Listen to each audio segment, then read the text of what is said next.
Hello, welcome to Gardener's World. Now, back in April, we started our chilli trial, and they're now getting to the point where they need to be potted on. I'm putting these into 9-inch pots, which are quite big, but those are the terms of the trial, and also these need to stay in the pots well into the autumn, so it gives them a chance for a decent root run. We've got 3 types here, remember. There's Numex Twilight, which we're going to try mainly outside, but I'll put some into pots. We've got Fiesta and Joe's Long. Fiesta to see how many fruits we can produce on each plant. Joe's Long to see which is the longest we can do. And the potting compost I'm putting them into is normal Berry Fields potting compost mixed with perlite. Now, you can substitute the perlite for grit, sharp sand, vermiculite, but the important thing is to thin it down. Chilies don't like lots of nutrition. They like lots of sunshine, lots of heat, and quite thin growing conditions. Because if you give them too much goodness, you'll get really bushy plants, and you think they're going well, but you won't get many fruits, if any. Treat them rough, and they'll repay you lots of those delicious fruits. By the way, we've got about 2,000 that we're taking along to Gardener's World Live for the plant swap. So if you've got any spare plants, bring them along. You can take away one of our chilies, and we'll be very happy to have one of your plants. Now, I'll finish planting these up, but later on in the programme, Carol will be planting some Numex Twilight into the hot end of the long borders. Joe's going to be in his new garden he's making, planting up some containers. He's got miscanthus, he's got agapanthus, and I'll actually be spending most of the programme in the jungle garden. Here, in the hot end of the long border, we've got all sorts of wonderful plants with really vibrant colours. But when you look around, even though the plants themselves are very different, the actual size and scale of their leaves is very, very similar. And sometimes when you look at a border, your colours might be right, all the shapes are working well together, but you're missing something. And it's very often the drama that you get from big leaves. So I want to introduce something with really big, dramatic leaves to ring the changes. And for contrast, I'm going to plant these 2 bananas. I've put one in already. Now, this is a banana that's fairly new in cultivation, and isn't it splendid? I absolutely adore it, although I can't say its name. It's Ansete ventricosum montbéliardii, and it's only recently been introduced into cultivation, but it's just the ticket for this part of the border with these great big gorgeous leaves and fabulous dark midribs. So I'm going to put it in 2 places. I've already planted one down here, and I'm going to have one here. And by the end of the summer, it should be really magnificent, but it's not hardy. So when the end of the summer comes towards October, November, I'm going to lift it and put it into the greenhouse in a big pot where it'll continue to grow over winter. And with a bit of luck, we'll be able to put it out next year twice as big as it is now. But there's an even more special plant that I want to include on the corner down here. It's a tropaeolum, so it's related to nasturtiums, but it's a tropaeolum with a difference. This one's called tricolor, and it's got these dainty little flowers, quite magical, orange and yellow with a sort of bluey purple end to them. And I'm going to put it in here, in this mini obelisk. Again, it will really appreciate this lovely, humusy soil, and a real contrast to things like the strong foliage of the irises and the big phormium that you can see in the background. But another plant that I want to put in to really hot up this border are these chilies. This is Numex Twilight from our trials. And I'm going to go 2 different ways. I'm going to actually plunge the pot, plant the whole pot into the ground, and I'm going to try just taking them out of the pots and planting them directly, and we'll see which do best. They're doing a trial of chilies at RHS Wisley this year, but last year Jim England, who's in charge of the trials, did some experiments to see what was the best way of growing them outside.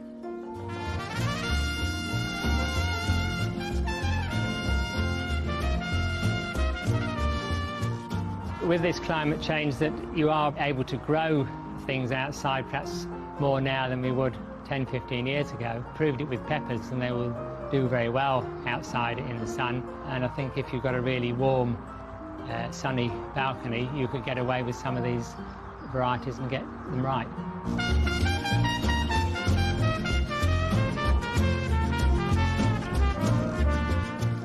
We found a few problems with taking them from the greenhouse and putting them outside.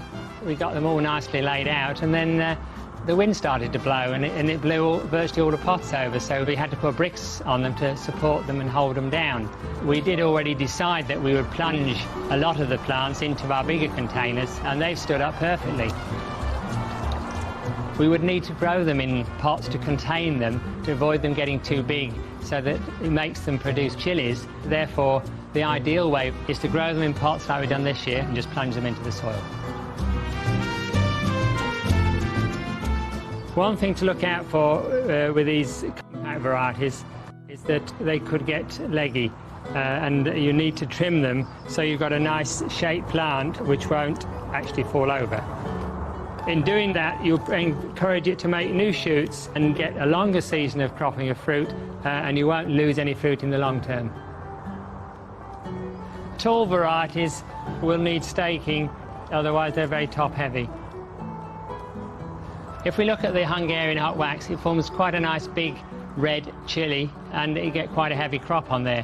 One problem you do get, you may have to tie the branches up a little bit. You see some of the branches, they get very heavy, so you may do a little bit of tying in to avoid them snapping off.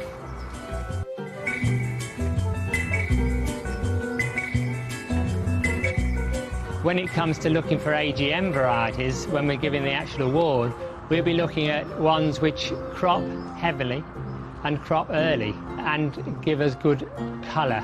Obviously earliness is the important thing, because people want to get as much crop as possible out of them, and they want to be able to start picking in August. They don't have to wait till the end of September to do their harvesting. It won't be possible for all the committee to taste them because they're so strong. But, and again, once they've tasted one, no matter how much water you might give them, they won't be able to taste another one because they'll have that flavour in their mouth for quite some time. Last year we started our jungle garden. Now, if you remember, this was in response to your request. We asked what you'd like us to make in this space, and the overwhelming response was a lush jungle garden. That's precisely what we did, and it worked really well. It showed that in a very small space you can create a distinct atmosphere and maintain it. It felt like a garden rather than a planting exercise, and it's come back well. The Dicksonias and the other ferns have really responded to this mild, wet spring we've had in the year of the drought, and they're looking great, as well as the bamboos. They again love that moisture, and look, you've got look at that culm growing there, and these really healthy plants. So we'll keep those as a structure. Now we want to keep with the jungle theme and develop it, and I think the way to go is to bring more colour. Last year we were going for lush greenness. This year we want lush colour. Now, we had left in some gingers in the ground, hoping they'd come back, and of course they have really good colour, but there's absolutely no sign of life at all. So I'm going to dig it up, and that will create quite a lot of space, which is a shame, because I wish it had come through, but you win some, lose some with gardening, especially with tender plants like gingers, bananas, even dahlias can find it tough to go through. Quite a substantial root system on this. Right, if we lose, yeah, you see that's breaking off there. Now if I take that out, like that. Oh, actually that's not true, there's a little bit of life in there. Ah, we have got some life. Okay, well what I'm going to do is pop that up, and I might be able to keep it going.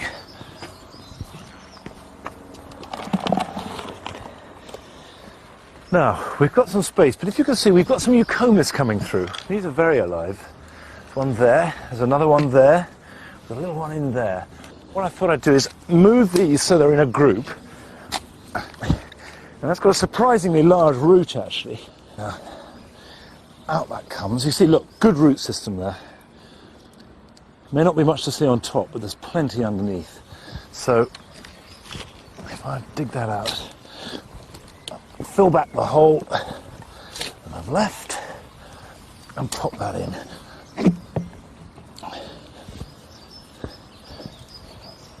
There we go.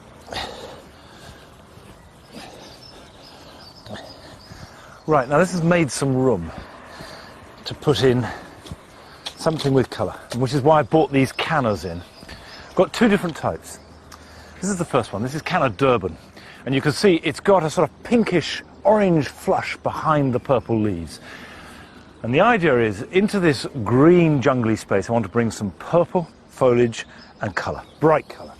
And Durban has orange flowers. And it's quite a big plant. In this really rich soil, it will grow very vigorously indeed, I hope. Now, the thing about cannas is that they like rich soil, plenty of moisture, and plenty of heat and sun. So I'm afraid if you're living in an area that is suffering badly from drought, and you've got sandy or chalky soil, you're probably on a hiding to nothing. But if you've got heavy clay like we have here at Berryfields, and you've got some water butts so you can water if you have to, then definitely I'll give it a go. Now that will grow up, that will fill this space. I could put another one in there, but I don't think there's a lot of room. And I also want to make room for these. This is another type of canna. This is Indica purpurea. Now I think this is a cracker. It's not one I've grown before actually. But you can see the green coming through, and the veins and the outside of the leaf has got the purple. And this has got bright red flowers. So we're going to put probably 2 or 3 in there. Although it is big, it will grow really strongly.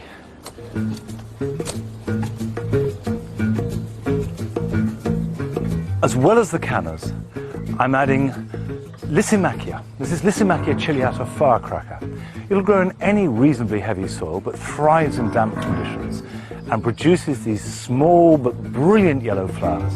The only thing to watch out for, it is quite aggressively clump forming and will spread once it gets established. But it's very easy to break up and then replant. Our jungle garden is just a year old, but it's growing very, very vigorously. Now you imagine that this will just all get bigger and bigger as the years go by. And to see what a mature jungle garden looks like, and that's not very old, we took ourselves off deep into the heart of the Black Country. I think today is an absolute scorcher, probably around about 27 degrees. Just the sort of weather you need for a tropical garden, isn't it? Well, we're in the heart of the West Midlands, the Black Country, right on the edge of Wolverhampton. Originally the garden consisted of 3 lawns.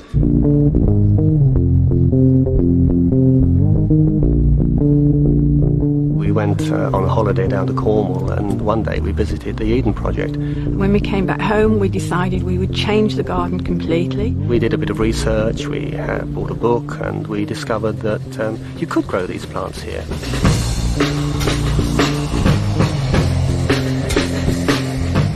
We didn't have any prior knowledge of achieving a tropical effect, but we read articles in magazines, made notes when we saw ideas on television programmes, researched plants on the internet. Jungle gardening can be expensive if you want to invest in something large and get immediate impact, but something like 80% of this particular garden actually is grown from seed. It's amazing what you can achieve in 3 years.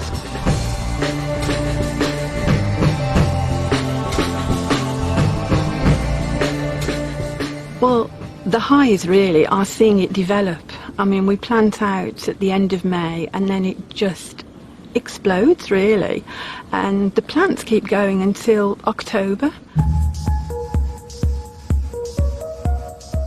I think what I love when I come down in the morning is just to see how much the plants have grown. I mean, some of these plants with enormous dustbin-sized leaves, they just seem to expand overnight. You tend to find that until about mid-July things are just idling along, but then from mid-July onwards the growth is tremendous, isn't it? We come down, we see the bamboos 4 or 5 inches a day, the ricinus just seems to be going bigger and bigger, doesn't it, almost by the hour. I mean, there are parts of the garden which are really difficult to walk through, and I'd like it to be like that, I think, all over the garden. So it becomes more of an adventure rather than a landscape, rather than maybe a picture to look at. It becomes an adventure to actually fight your way through. I think our secret of success probably is working together and enjoying it together. I do some things I never interfere in the greenhouse, for instance. I never water anything. Every man needs a greenhouse, I think, somewhere where you can disappear to on a Saturday afternoon and just pot, you know, just do the things you like to do. I don't think we'll ever be happy with the way it is. I mean, even now we're looking around and thinking, that doesn't work, we should have planted that in a different place. We're just experimenting, really, aren't we? And next year it will be different, because we shall plant things in different places, perhaps have a new scheme in certain areas. I think that's the exciting thing about jungle planting, is that no 2 years are ever the same, are they? You come across a different plant, or you decide a particular plant isn't growing very well in a particular place in the garden, so you decide to change it. You think about the colour combinations, leaf sizes, and each year it's almost like designing a new garden, and that's the exciting thing, I think, about jungle gardening.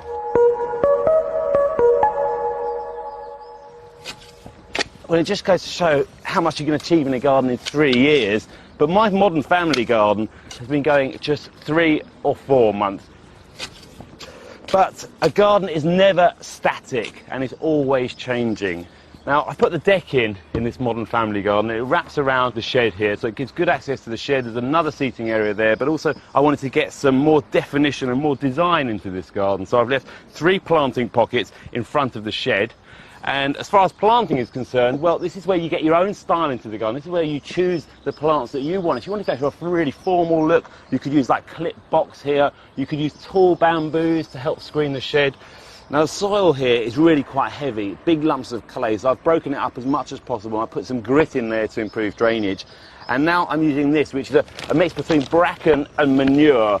It's not to be confused with composted bracken, which is higher in acidity. This is in the neutral band as far as acidity is concerned, so it's perfect, and it's a really nice texture, and it'll open up the soil beautifully. And I'm putting a load of that in there, and I'm going to break it up and really dig it in.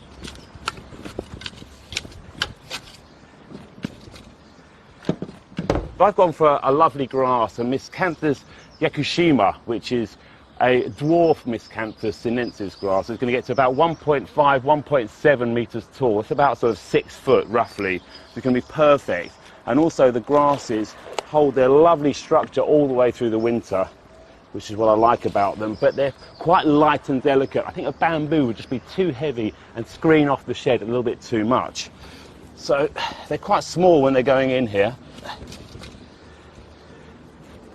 And there you go. So with 3 of them, they're going to really break up the backdrop to this garden in front of this shed and look great. Now, on the patio, I'm going to do some container planting. Now, I know when you go down to the garden centre, it's so tempting to buy, all different types of containers. You see one and then you see another and you want them all, and also come back with lots of different sizes. But if you want a really designed look to the space, keep it really simple. So I've chosen these 3 big terracotta pots, and big pots in a small space create more impact. And I'm planting them formally, again, just to introduce, some good structure into the garden. The plants I've chosen are these Agapanthus. This one's called Agapanthus Lock Hope. They were in terracotta pots in berry fields, and they've been flowering beautifully, but I think they're going to look great here, so I sort of nicked them for my garden. And as you can see, the root system is really, really well developed here. It's fantastic, and that's what they like. They like it pretty pot-bound, restricted.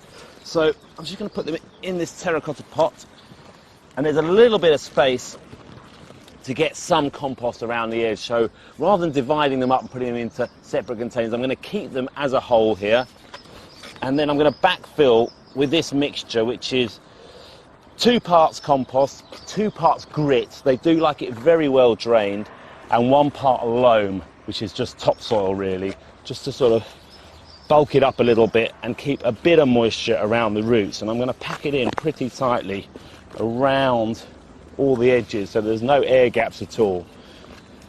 And these are already starting to flower. You can see the buds on them, and in the summer they're going to have these fabulous round blue flower heads all the way along. 3 of them, they're going to look fantastic. The Agapanthus will look stunning by midsummer, and here's some other ideas for containers you may like to try. For a traditional formal pot, go for a sculptural yucca as a centrepiece surrounded with bedding such as Diacia, Helichrysum and Bacopa. If you're going on holiday or looking for minimal maintenance, you can't go wrong with a pot planted up with succulents. This Aloeferox makes a weird and wonderful focal point.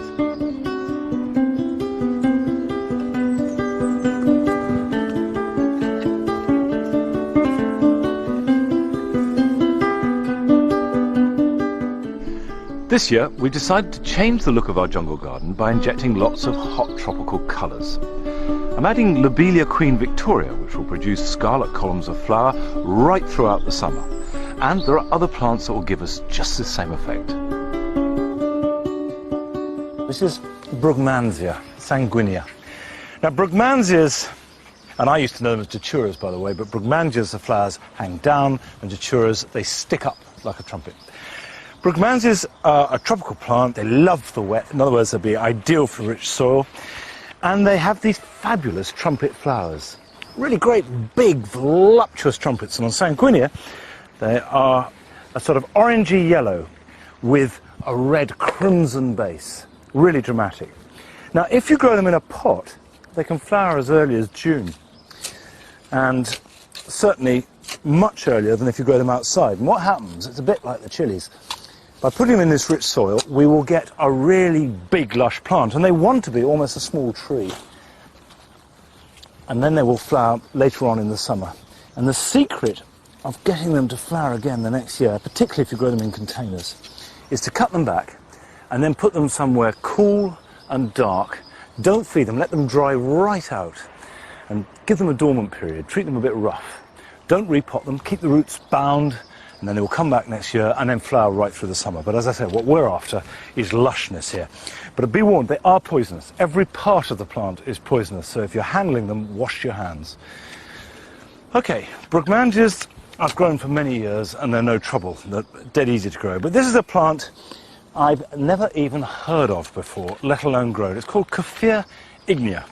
And I've chosen it because I saw it and I just love these little flashes of orange flowers, apparently known as a cigar plant, and it comes from the region in the Central Americas around Mexico and Jamaica, and should thrive in these conditions. Now I'm going to treat it as an annual, and it'll give us a sort of mid-story. We've got the top story, and the Brugmansia will go up to add to that. Now I want something that's going to grow about 2 or 3 foot high, with colour. But it won't take cold weather. So just pop it in, and I'll put a few in so we pick up those flashes of colours. I can't tell you how it'll grow, having not grown it before. We'll share that one as we go along. But I would expect it to go on flowering for the rest of the season. Let's put one in over there. The beauty of having rich soil is you can just use your hands and pull the soil apart. And if you're watching this in drought-stricken area of the country with very, very thin soil, you probably won't be able to do it even if you want to. But here are some things that everybody can get on with this weekend. At this time of year, if we get some hot weather, it's very common for all your spring lettuces to mature at once. So you get a glut followed by nothing. To avoid this, harvest them every day and then sow every week. And this way, you'll get a succession of good lettuce that will last right through the summer. The seed pods of Primula vulgaris, our native primrose, germinate readily from green seed before dormancy sets in.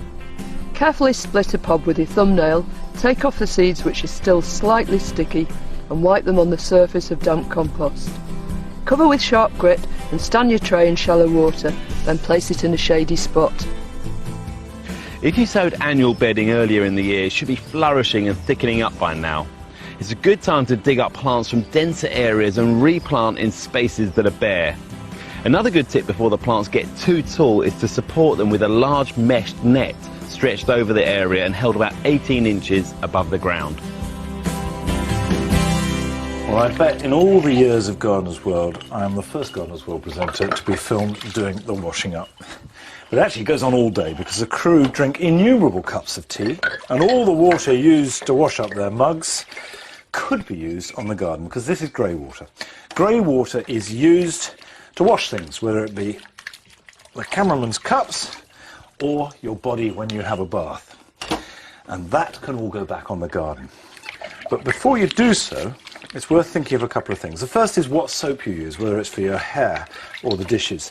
It wants to be biodegradable, and that's easy to find because it's non-biological. Just look for any type. They're absolutely everywhere nowadays, and go for that.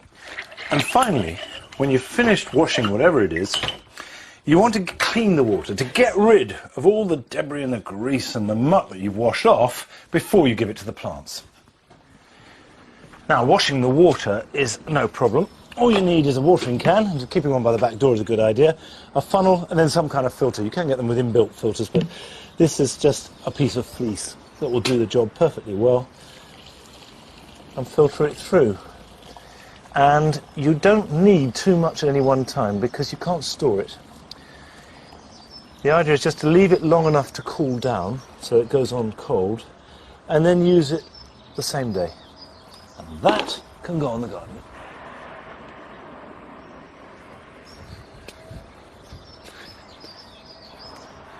Once you've cleaned your water, the thing to do is use it straight away on plants that need it. Forget grass. Grass never needs watering. And I would not use it on edible plants. Just keep it to decorative plants. Herbaceous border is fine, and soak, don't splash. Far better to give a plant a really good soak once a week than a little bit every day, because that way the roots get down deep and it's much better equipped to find what water is available and not get too dry when it is hot. And there you go. You've recycled your water, you've given it back into the garden, and it's dead easy. Now, the most grey water most of us have is in the bath. And to get it out, you've either got to suck on a hose pipe and get a mouthful of your own bath water, not always the nicest thing in the world, or you've got to get buckets and scoop it out. Well, there's a new device here, which I haven't tried, which I certainly will see if it works. It's based on just a suction there. You put that in the bath, it sticks so it won't slip out. There's a filter built into the bottom. Chuck the hose pipe out the window, where you have this pump. Just pull up on it. That acts as a siphon. Turn the tap on, and then you've got a hose pipe with filtered grey water that you can direct wherever you like. Now that costs around about £40. I haven't tried it yet, but I assure you I will tonight.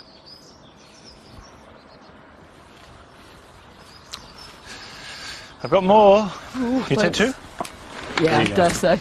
We're loading up the van because next week is Gardeners World Live, and it's the plant swap. And as we have done for the past few years, we are taking as many plants from Berryfield as we can, because we know that you will be bringing an awful lot from your garden. But please, can you restrict it to just 3 plants? And then we'll give you as many as 3 back. And also, if you can, try and label them. It makes life a lot easier, but we've got Carol to hand. She knows everything. She'll tell you what it is if you don't know. Now, if you haven't got tickets for Gardeners World Live, and I do urge you to because it's a great show, you can go to our website and there you'll get information about how you can buy them. And of course, we're covering it for a full hour. The whole team will be there. There'll be us 3, as well as Sarah and Rachel. It'll be a cracking good show, so join us then. Bye-bye.